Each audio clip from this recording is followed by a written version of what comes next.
For weeks now, we've been watching the White House press corps wander into presidential briefings in complete ignorance, ask the same questions in an attempt to make the president look bad, and get smacked in the face with their own stupidity in a manner reminiscent of an old vaudeville comedian who steps on one end of a floorboard in such a way that the other end levers up and clobbers him. And sure, it's been fun. For some of us, American journalism takes us back to those bygone days when we'd sit of a Saturday morning watching Wile E. Coyote try to catch a roadrunner, only to have his latest Acme device blow up in his face and send him plummeting over a cliff until he either smacks into the earth or ends up hosting a weekend show on NBC, whichever is most humiliating. But since journalists aren't doing anything else worthwhile, I thought I would make a few suggestions of other ways they could entertain us throughout the lockdown. For one thing, maybe they could organize a sort of Hunger Games type competition where people like Chuck Todd, Jim Acosta, and Norah O'Donnell hunt each other down over a savage, unforgiving landscape until only one is left, who can then be put to good use as a kitchen scullion or human sacrifice. Or we could have a game show where George Stephanopoulos, NBC News chairman Andrew Lack, and former NBC anchor Matt Lauer try to guess the names of the women whose abuse they facilitated by spiking stories about Bill Clinton, Jeffrey Epstein, and Harvey Weinstein, or in Lauer's case, just by abusing them directly. And finally, they could all participate in one of those church fundraiser type dunking games where they sit on a wobbly board over a pool of water and we throw baseballs at a target until we knock them in. This would be cheap and easy and could be set up in just as much time as it takes to boil the water. Trigger warning, I'm Andrew Klavan, and this is The Andrew Klavan Show. I feel hunky-dunky, life is tickety-boo. Birds are winging, also singing hunky-dunky-doo. Ship-shaped ipsy-topsy, the world is zippity-zing. It's a wonderful day, hurrah, hooray! It makes me want to sing. Oh, hurrah, hooray! Oh, hooray, hurrah! There's a famous story about the French king Louis XVI at the start of the French Revolution, when the liberal-leaning Duc de la Rochefoucauld informed him of the storming of the Bastille. The king asked, "Is it a revolt?" And La Rochefoucauld answered, "No, sire, it's a revolution." 3 years later, the king was in prison. A year after that, he was executed by the guillotine. The story reminds me of the look on the face of Nicolae Ceausescu, the brutally murderous dictator of Romania, when it was under the rule of Bernie Sanders' honeymoon spot, the Soviet Union.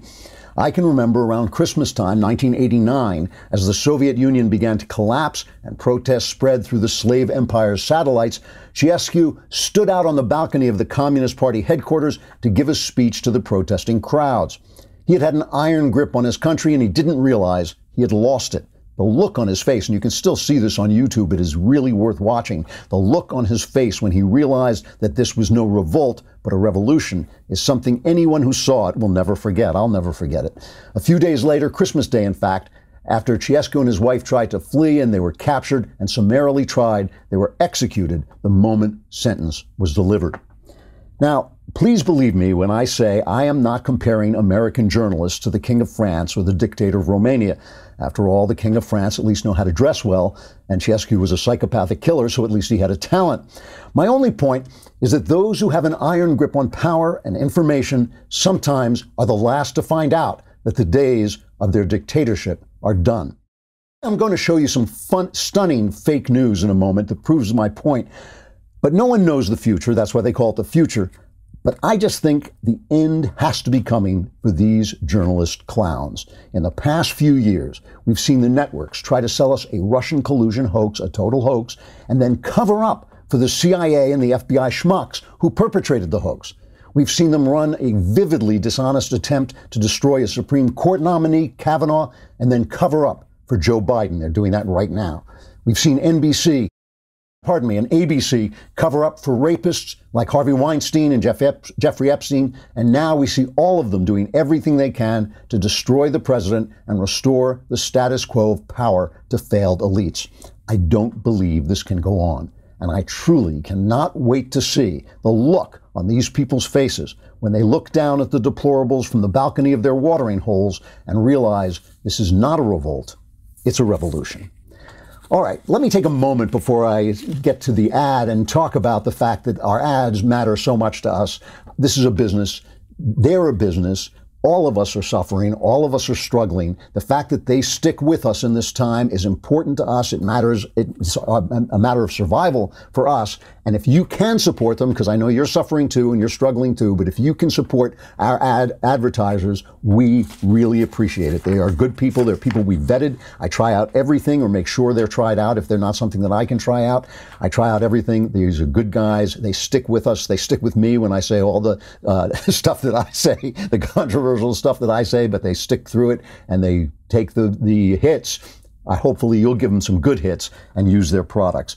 Let me talk about NetSuite. This is an important one at a time when all small businesses are struggling. It is more important than ever that you know what your numbers are. And the problem is they're in different places. You can't find them. That's why you use NetSuite. That's why Ring uses them. Hint to Covas. They all use NetSuite to accelerate their growth. Successful companies know that in order to grow faster, you need the right tools. If you want to take your company from 2 million to 10 million or 10 million to hundreds of millions in revenue, NetSuite by Oracle gives you the tools to turbocharge your growth. With NetSuite, you get a full picture of your business, finance, inventory, HR, customers, and more. It's everything you need to grow all in one place. You can run your entire business from anywhere, even if you're working from home. With NetSuite, you're covered. Schedule your free product tour right now and receive your free guide, 6 ways to run a more profitable business at netsuite.com/Klavan. That's netsuite.com/Klavan. netsuite.com/Klavan. If you want to know how to run your business, you have to know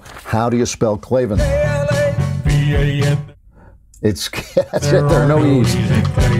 Not a single E to be found in Klavan. I just make it look easy. Mailbag is tomorrow. Do not miss it. All your problems will be solved. Go to dailywire.com and subscribe. Hit the podcast button. Hit the Andrew Klavan podcast. Hit the little symbol of the mailbag. Ask me anything you want. Politics, religion, your personal life.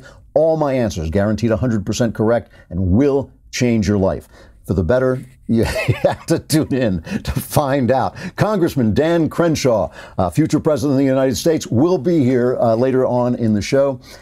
Let me just play this for you because, right, we're all in this time of anxiety and fear. We don't know what's going on. CBS News runs this interview with a woman who says she's a nurse who had to leave her job. Here is a portion of that interview. I quit my job today.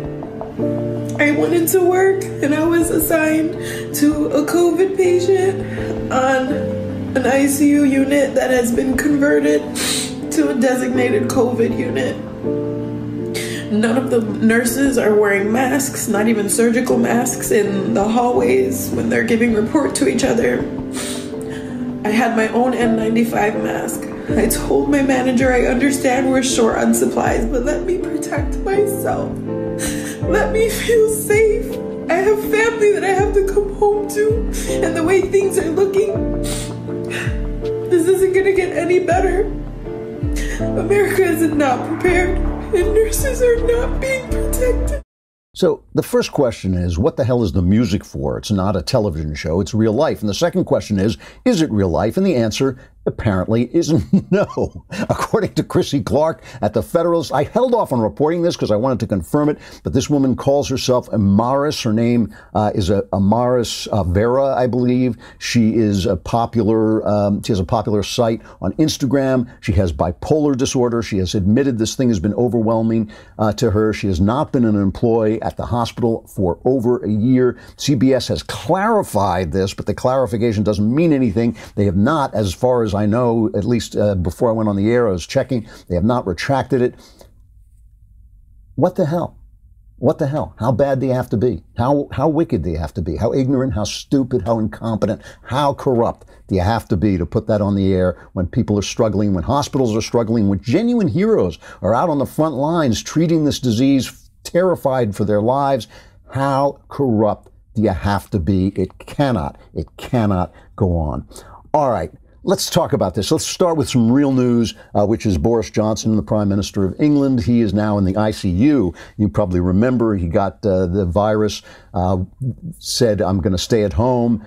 as a precaution. He said his symptoms weren't bad. They got worse, put him in the hospital, just saying, oh, it's just a precaution. Now he's in the ICU. They're saying it's just a precaution. He's not on a ventilator. Last I looked, he's conscious.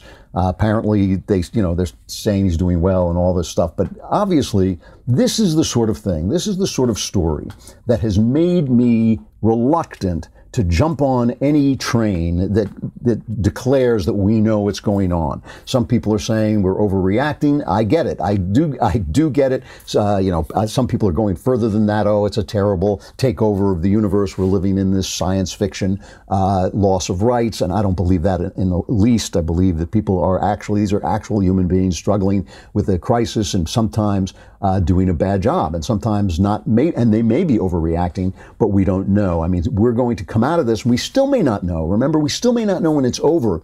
Today, the CDC, the head of the CDC, went on and said the numbers are going to be much, much, much better than we feared they were, because of the social distancing. So if they're much better, some people are going to say, well, what an overreaction that was. But other people are going to say, no, it was because they did these things. So we may never know.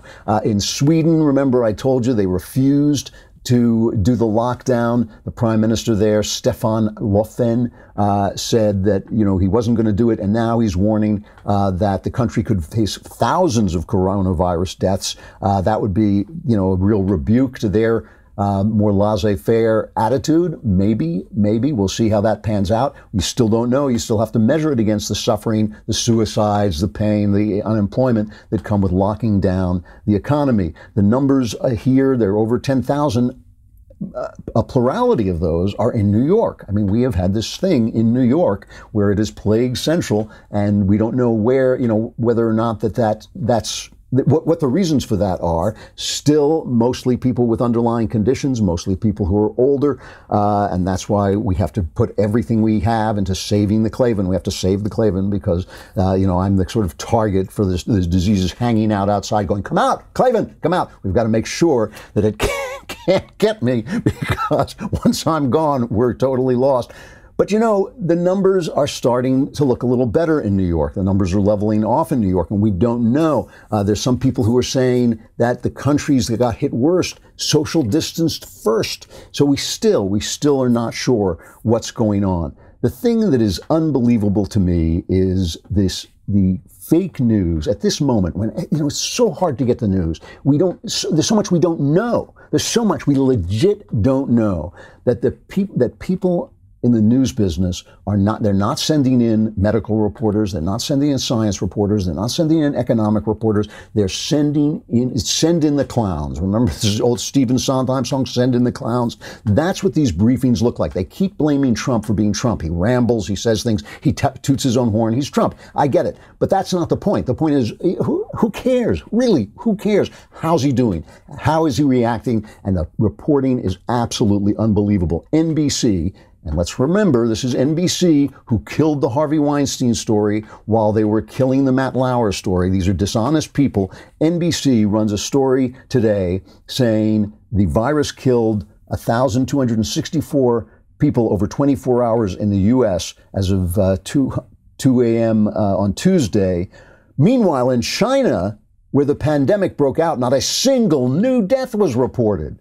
The city of Wuhan in Hubei province, where the new virus was first identified, prepared for lockdown measures to be lifted. Wow, those Chinese are doing a great job at lying. Why? What on earth is NBC reporting news from China as if it were the truth? It is just unbelievable to me. Yesterday, in the briefing, Trump went after this reporter. This reporter started talking to him about the fact that the Chinese companies like Huawei have donated medical supplies and equipment to the U.S. to handle the coronavirus pandemic. Now, there have been reports that some of the Chinese equipment that's being sent out doesn't work, but she's making this speech, and he stopped her and he said, this is a statement more than a question. And here's a little bit of the exchange. Trump started talking about the fact that we've had this trade deficit with China that he's been trying to fix. Now China's going to spend has agreed to spend $250 billion many billions of dollars in our country, much of it going to farmers and manufacturers. So I'll let you know. I mean, I hope they're going to honor the deal. We'll find out. China, are you cooperating with I don't China? know. Who are you working for, China? You work for China, or are you with a newspaper? Who are you with?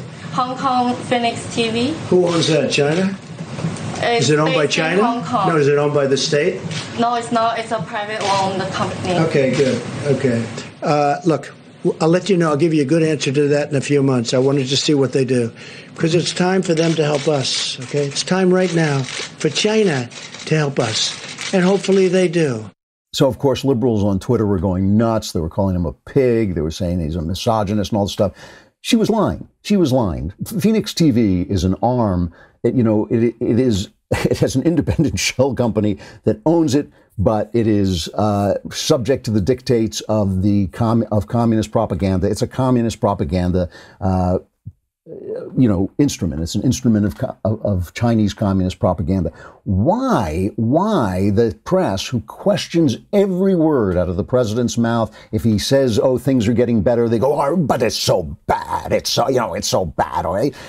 Why on earth are they not questioning China? I mean, Nadia Shadlow wrote this piece, and good for the Atlantic, which sometimes they used to really be a lot more fair. They've now gone woke and leftist a little bit, but they're still publishing some stuff. Nadia Shadlow was briefly in the Trump administration, and she wrote this piece called "Consider the Possibility that Trump is Right About China." This is why they are taking Chinese propaganda, the word of a country that wants to destroy us, that oppresses its own people, that has never owned up to the oppression and murder they have done in their country to their own people.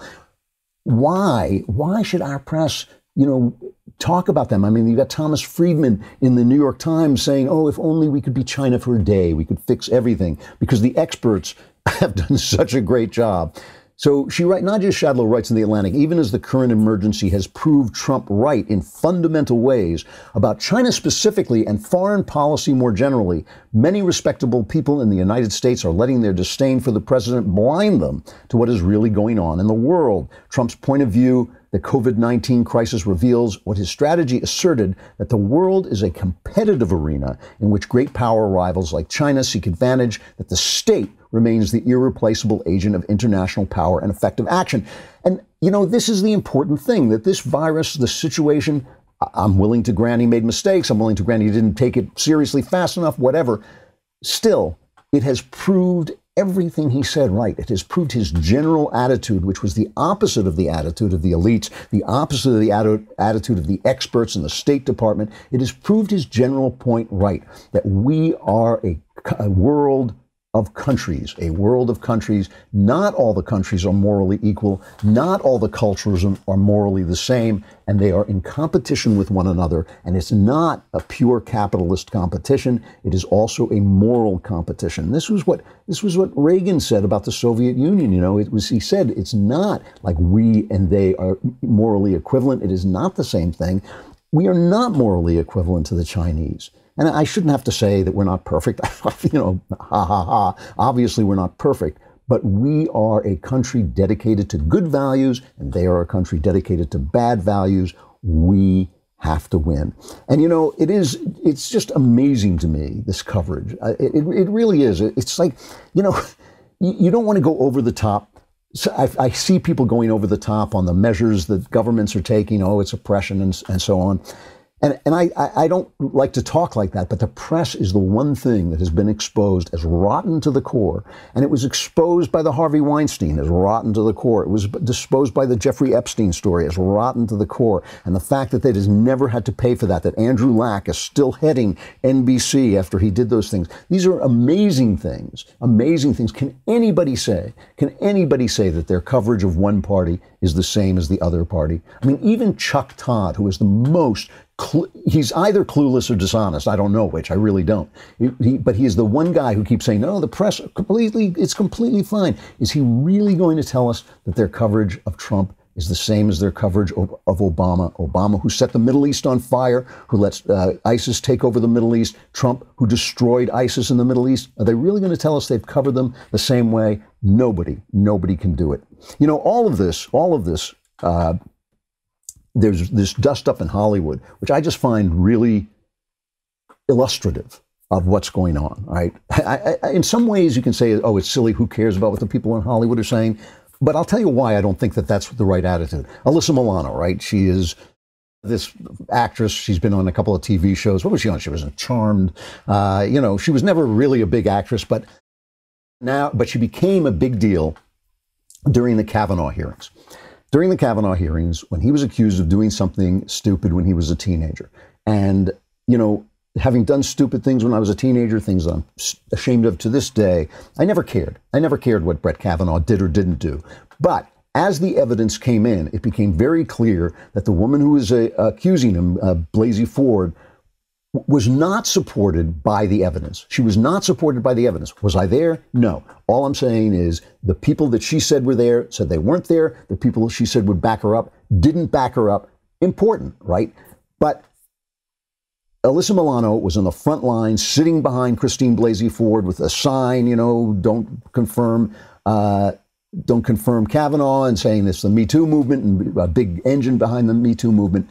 And she said this, let me be as clear as possible. I believe Christine Blasey Ford, and I demand that our senators vote to reject Brett Kavanaugh as the next justice of the Supreme Court. Every person who refuses to loudly and openly reject Brett Kavanaugh's nomination is telling every generation of Americans that an alleged abuser's career is more valuable than a survivor's humanity. And the highest court in our land is no place for an alleged sexual offender to sit. Now, what were the things you didn't hear in there? Due process, proof, evidence, listening to both sides, the innocent before proved guilty, all those things. Now she's backing Joe Biden. Okay, now she's backing Joe Biden. Now, Kavanaugh was accused of being, when a teenager, of laying on top of a girl in a threatening and, if it were true, it would have been a nasty thing to do, definitely deserves a slap upside the head and all this. But that was it. Tara Reid is saying that Biden pinned her against the wall and stuck his hand into her body, okay, which seems, as an adult and as a powerful person, did this, right? He was a senator at the time. He was 93. So here's Alyssa Milano, why she's not taking that seriously. I believe that even though we should believe women, and that is an important thing, and what that statement really means is, for so long, the go-to has been not to believe them. So really we have to sort of societally change that mindset to believing women, but that does not mean at the expense of not, giving men their due process and investigating situations. I like that, and giving, it's got to be fair in both directions. So that's the guy who's interviewing her is named Andy Cohen. He's called Radio Andy. He's my favorite part of that clip. I like due process. Why? I like that. Why didn't anybody think of that before? Due process. Maybe we should write that into our laws or something. What a wonderful, I mean, what a fraud. What a total fraud. Come on. Nobody can say that she's holding one of these people to the same standard as she is the other. Again, one, as an adult, stuck his hand into a woman's body, allegedly.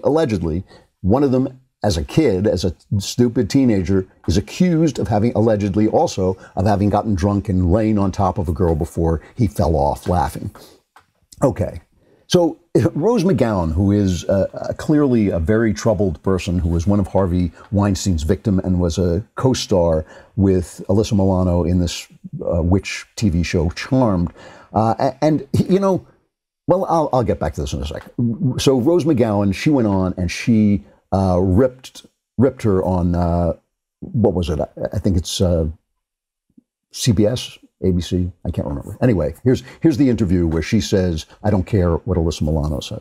Your former Charmed co-star, Alyssa Milano, gets a lot of credit for helping Me Too go viral. So? Are you proud of her? I don't like her.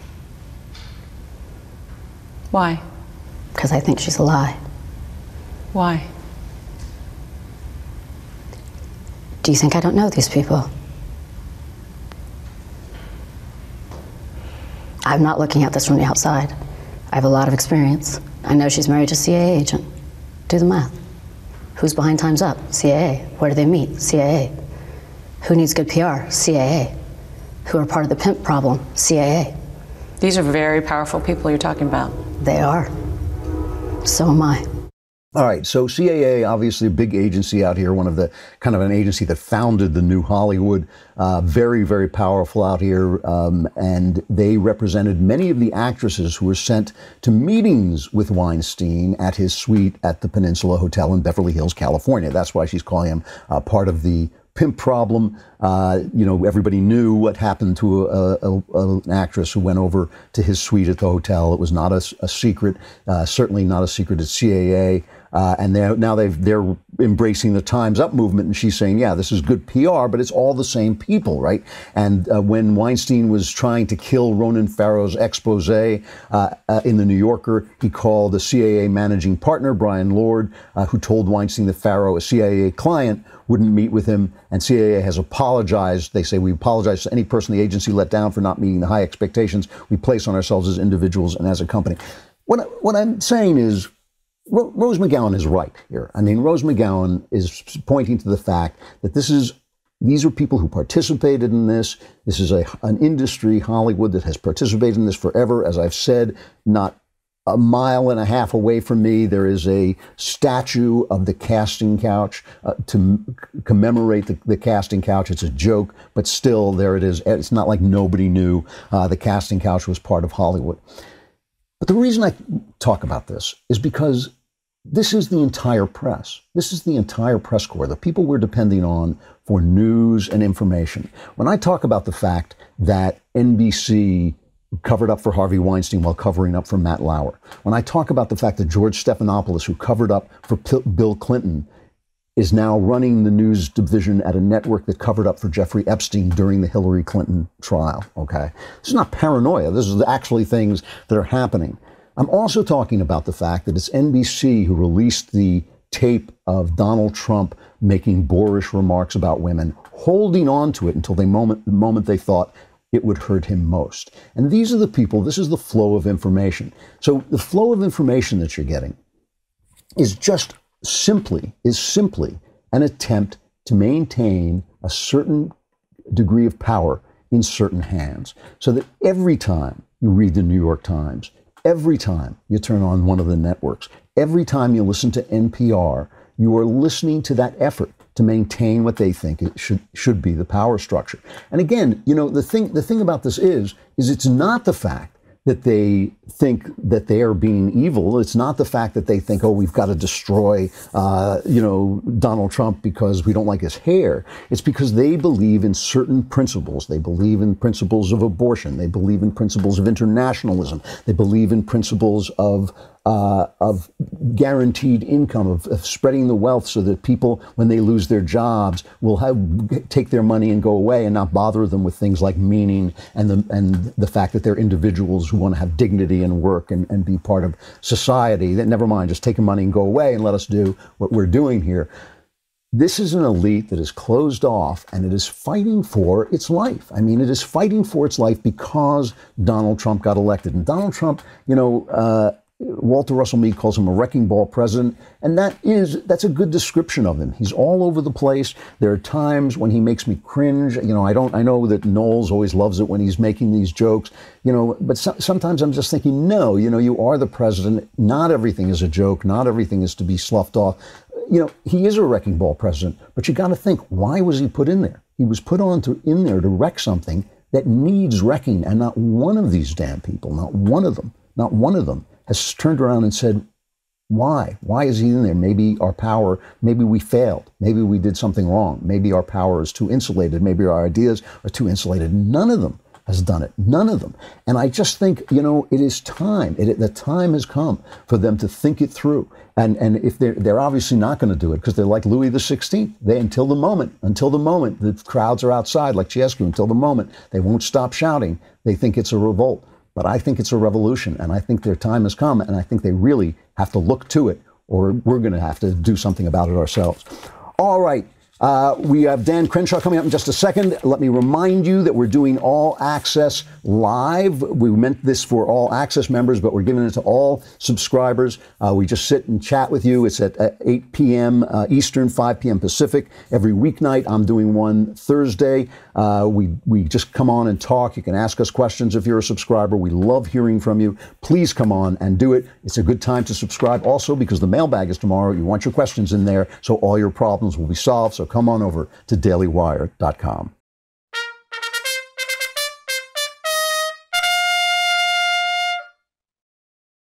All right, Dan Crenshaw is, as you know, the future president of the United States, but he's currently biding his time as Texas' 2nd Congressional District, the congressman in Texas's 2nd Congressional District.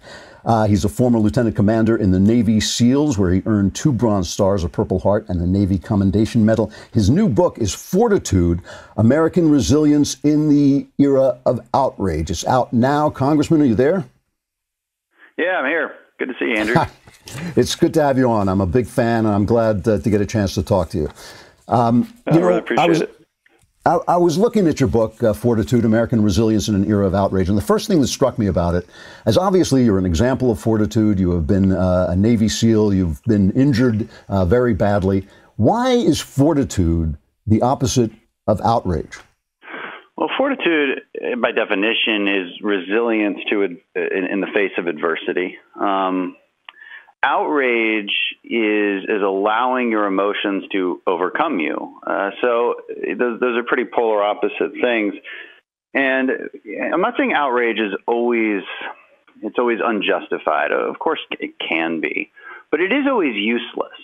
It is always useless, whether it's justified or not. It's always useless, and it does take an element of fortitude to actually stop yourself from emotionally reacting. It's hard to imagine many instances in your personal life when that emotional reaction had a better outcome for you than a better, more thought out reaction would have. I mean, I think most people can agree with that, right? That doesn't mean you're always going to be perfect and be this stoic. I'm certainly not. None of us are. I didn't write this book about how perfect I am. I wrote it about my own shortcomings as well. And I wrote it about what we should aspire to. And, so each chapter is a lesson in how to overcome that outrage culture and how to identify it and how to overcome it. So it's really about personal fortitude. And I try to make these lessons very applicable to even the smallest of things. But it's also a culture book, and especially wraps up that way in the last chapter. It really is about our American story and who we want to be and how we need to get there, and what we need to remember about ourselves and about the grit and American tenacity and the American spirit to get us back to where we need to be. And you know what? Now is a really good time to do that, because this book was written about petty outrage. This book was written about stupid cancel culture and all that nonsense and microaggressions. But you know what? Now we have real aggressions. Okay, we have a real virus that is plaguing the world. This would be a really good time to remember who we actually are as Americans. When you were wounded in Afghanistan, I mean, it was a really bad injury. When you woke up and you were threatened with blindness, what was the path that you had to take to deal with that? What was the mental path you had to create for yourself? It's interesting. People ask me a question a lot, and the question goes something like this: what was it like knowing that you might be blind? Because doctors didn't think I would really ever see out of my good eye ever again. It was really badly damaged. They were hopeful I might see lights and shapes. But the way I answer that question is, and I answer it truthfully, which is I don't know. I don't know what that mental state is like, because I never felt it. I believed, even if that belief was not based in reality, I believed that I would see again, and I believed it was just a matter of time, and I just had to get through each day or each 5 minutes, really, and that kept me sane. Now how I did that, I don't know. Maybe I'm stubborn. Maybe I'm stupid. Maybe God gave me the strength to not go insane. Frankly, that's probably the more likely reason. I also learned it from buds. I mean, I learned going through the hardest training in the world that it really is about that next 5 minutes, and that you have to keep your eye on the ball, so to speak, in this case. I mean, that's somewhat ironically. And so there's a goal in mind, and I have a chapter in the book called No Plan B. And No Plan B is fundamentally about not quitting. Don't live your plan B. That doesn't mean don't have contingencies in your life. It doesn't mean don't change directions when it makes sense. But if Michael Knowles isn't good at doing a podcast, then he should quit, or right? anything. At least in Ben Shapiro's mind, in your mind, right? But I'm just kidding, everybody. I love Michael; he's my friend. But that's not quitting, right? So, but only you know when you've quit, and that's what that chapter's about. And because you give yourself a choice. And that's how people quit SEAL training. They gave themselves a choice. They wanted to do this, but they weren't sure if they could make it, but they want to give it their best. Well, then they'll quit. I guarantee they'll quit. Only the guys make it when they're like, no, I'm just going to do this, or I'll die. I'll die or I'll do this. It's one of the two. And if you have that mentality, you'll win. And you should live your life that way. I'm not saying everybody's going to become a SEAL, but you have to live your life with this plan A purpose. You know what you want, you know you're going to live that way, and every small decision makes up that bigger purpose, and that's what living your plan A really is. You're looking at this moment. Obviously, we're in this crisis. Well, first of all, let me ask you flat out: how do you think the administration is doing so far? I think they're doing the best they can. We can always look in hindsight and say, well, at this point, you really should have industrialized that PPE production, that ventilator production. But that's not always a fair criticism. The fair criticism is to go back in time. What did you know at this point? What did you ignore deliberately? And when we do that in a fair way, what we actually find, and I did a whole podcast on this where I read out the timeline of who knew what and what actions were taken. And when you do that, what you actually find is most of the media was downplaying this way more than President Trump was. In fact, President Trump is the one who made the extreme decision, and at the time this was extreme, to stop flights or restrict travel coming in from China. On that same day, on the exact same day he did that, what did Nancy Pelosi do? She proposed the No Ban Act, which would be a congressional mandate not to do what Trump did, to say that he doesn't have the power to actually restrict that travel. And so we can say with 100% confidence how the Democrats would have reacted to this. Because they tell us, right? Joe Biden told us how he would have reacted to this. He would not have implemented that travel ban. Nancy Pelosi has told us she would not have implemented that travel ban. Now, in hindsight, they agree with it. But if they were in charge, we can safely say with 100% confidence they would not have done that because they've told us. So, I don't like that finger pointing, but they've forced us into that finger pointing. Yeah. And it can't stop right here. We can't all just come together and give each other some grace and say, hey, I don't think the Obama administration had a crystal ball. I don't think they should have known that they needed extra PPE in the national stockpile after it was depleted. I want to be able to give them that grace because, frankly, I think that's objectively true. When you're preparing for disasters, you're mostly just preparing for the last one because you don't have a crystal ball, and it's very difficult to look ahead. And so, I agree with what Fauci said recently. I mean, it's hard to imagine an administration doing much better. It doesn't mean they're perfect, but then if you're gonna claim that they should be perfect, we need to objectively state what perfect is, and then objectively state what reasonable is below that. And our political opportunism that has been prevalent in this country that seems incapable of doing that, unfortunately. And I'll call it out when I see it, but I hope it ends. We're talking to Congressman Dan Crenshaw. His book is Fortitude, American Resilience in the Era of Outrage. I just want to ask you one last question before I let you go. If outrage is the problem, the press, the American journalism seems to me in a very bad way. And right now it seems to be really shaming itself. This is my opinion. I'm interested in what you think of their role in creating the outrage culture.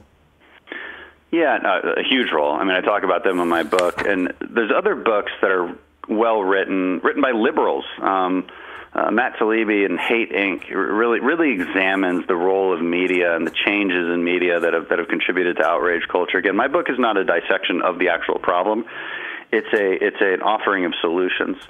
But it's a huge part of it because of the headlines they write, right? And they're designed quite deliberately to make you enraged.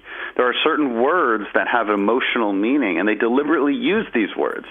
And actually, a lot of journalists get pissed off about this because a journalist might write the story, and you've seen this as much as I have. a lot of times the story itself might actually give you the context and balance that you might be looking for. But the headline is totally misleading. It's editorialized in a huge extent. And that's the industry and the corruption of the industry that has occurred, and it's really sad, and it really contributes to this in a terrible way. The media, and just to maybe answer your question further, the media have acted terribly during this entire pandemic. They waste America's time in those press briefings, asking the president the stupidest possible questions that elicit no information whatsoever. They're just meant to be combative. And I would point out that the media has two roles. One is to be adversarial to the government, but the other role is to also inform the public in the fairest way possible. They're doing the adversarial part the best they can. Okay, they don't do it to Democrats, but they love doing it to the president. I don't mind if they do it. I just want them to do the other part also. I want them to do the part where they inform the public fairly, and they've been failing miserably at that. Congressman Dan Crenshaw, thanks for coming on. I know you got to go. I hope you'll come back. The book is Fortitude, American Resilience in the Era of Outrage. Thanks a lot, Dan. Hey, thanks a lot, Andrew. All right, a final reflection. One of the things I have to say that has been difficult for me is going into Holy Week in lockdown, and obviously I'm attending church online. I'm going on and watching it, but it's not the same. And I know that Passover is coming tomorrow, and it's tough for people to celebrate these holidays. Obviously, God is wherever we are, and He will be there. But it's been difficult, and I was watching. Judge Jeanine was talking to Franklin Graham, and he's been under fire because he doesn't toe the politically correct line in terms of gay people, and yet here he is setting up hospitals in Central Park, and the left is fretting over whether he's going to treat gay people the same, as which he obviously is and has said he always does, and it's not a Christian thing to reject them for medical care. But Judge Jeanine had him on and asked him to make a statement about why God permits such things as this pandemic to happen, and this was his response. Man has turned his back on God. We have sinned against Him, and we need to ask for God's forgiveness. And that's what Easter's all about. It's about God so loving the world that He gave His only begotten Son, that whosoever believeth in Him should not perish, but should have everlasting life. Jesus Christ came to save sinners. He didn't come to condemn the world, but to save the world. And if we put our faith and trust in Him, He'll forgive our sins, and He'll heal our hearts, and He'll change the course of our lives. And this pandemic, this is a result of a fallen world, a world that has turned its back on God. And so I would encourage people to pray and just let's ask God for help. So the left universally made it sound as if what he was saying is we've been naughty and this is God's punishment for us. And I'm not the Graham whisperer. The guy is obviously a big-time evangelist. He can speak for himself. But that's not what I'm hearing him say. What I hear him say is the simple truth that the world is broken. The world is not what it's supposed to be. None of us is what he or she is supposed to be. I don't think anyone ever looks at himself and says, maybe Chuck Todd does, but the rest of us, nobody looks at himself and says, boy, I am exactly what I was meant to be. When I was born, this was the perfect, I'm now my ideal self. Nobody says that. This is a broken world, and nature is broken, and nature itself is free to do the things that it does. And this is in the Christian worldview, this is what is called the state of sin. It's not like, oh, I did something bad, and now bad things are happening. It's more like this world is in and of itself broken in all of its systems, in all of its ways, in all of our hearts, in everything that it does. And that's why the result of the pandemic. The idea of Christianity, as I see it, is that we live in a broken system, but there is a larger system which is not broken. There is a larger system that is not broken, and the idea is that a doorway named Jesus Christ has opened up between one system, the broken system, and the other system. And we can't just walk through that doorway, but we can open the communications between the perfect system that is God's system that was supposed to be ours, and the system that we live in, which is man's system and which is broken. And we have radio contact, basically, through Jesus Christ with that bigger system. And, the only thing I wanted to say about this is that a lot of times Christians are so used to talking to other Christians that they don't know what they sound like when they go on TV. And of course, we have this hostile press, which is hostile to the idea of God. It's hostile to the idea of Christianity. Specifically, it is more hostile to the idea of Christianity than it is to Islam or to other religions that it doesn't associate with ourselves, which is what it hates, is Western civilization. But this system, this idea that this system is broken, I think is just, you only have to look in your heart. You only have to look in your heart and measure the distance between who you feel you could be and who you actually are, and how far that distance is, and who it is more times than not that stands in your way, namely you. And you know that what Franklin Graham is saying is absolutely correct. So anyway, going into this this holiday, whether it's Passover or Easter, Holy Week, I think it's just important to remember that this is what we're working on. We're working on establishing contact with a better system that is a bigger system, that's the eternal system, and that is our system, ultimately, if we make our way into the arms of God and into the ideas of God. And I just wanted to say that because I know we're all celebrating by ourselves, and it's nice to remember that we're all also celebrating together. Tomorrow is the mailbag, so you won't have any problems. You'll be living in that perfect world the minute I open my mouth and answer your questions. And if you don't think that's true, just tune in and find out. I'm Andrew Klavan. This is The Andrew Klavan Show.